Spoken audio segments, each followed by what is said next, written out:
Bob Filner has been a congressman in California's southernmost district for 18 years.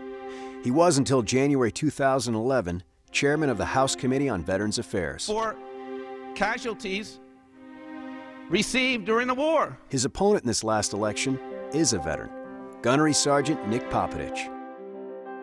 Popovich served with distinction for over 16 years in the Marines.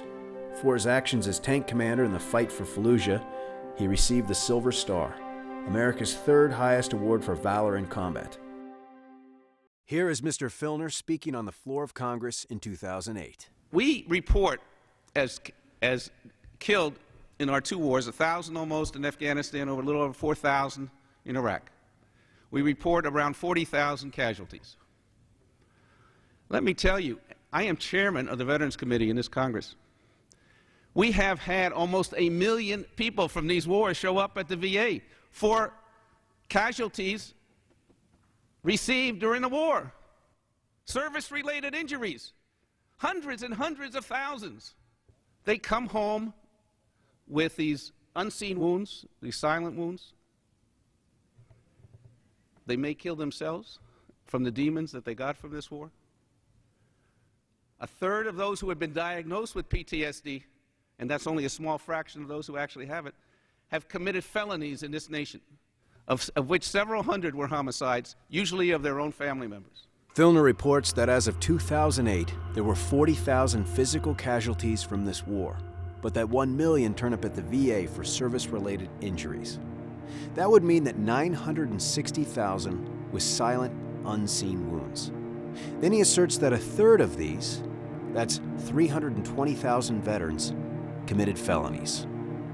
That's 5 times greater than the most pessimistic number we could find. Several hundred were homicides, usually of their own family members. The truth is, a civilian American male 18 to 24 years old is statistically 3 times more likely to commit murder than an American veteran. We bring them home and we say, okay, you're on your own. And then what do we have? Suicides, homicides. We know PTSD is a serious problem. We also know that veterans need and deserve the ongoing understanding and support of the American public. This kind of rhetoric and manipulation of statistics from the chairman of the Veterans Committee only makes their journey home that much harder. You got guys and gals coming home in a tough economy, trying to get on with their lives, trying to find jobs, and this is the way they're portrayed.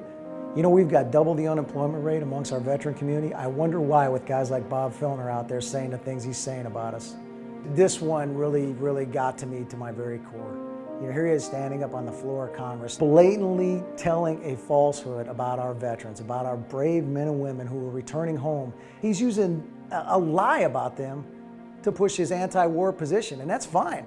You know, to have an anti-war position, but don't use lies about our veterans to bolster it. This man is supposed to be our advocate. He's supposed to be the advocate for veterans, and he's up there character assassinating them. Right now, we've got men and women putting their lives on the line every day for you and me. They deserve a heck of a lot better.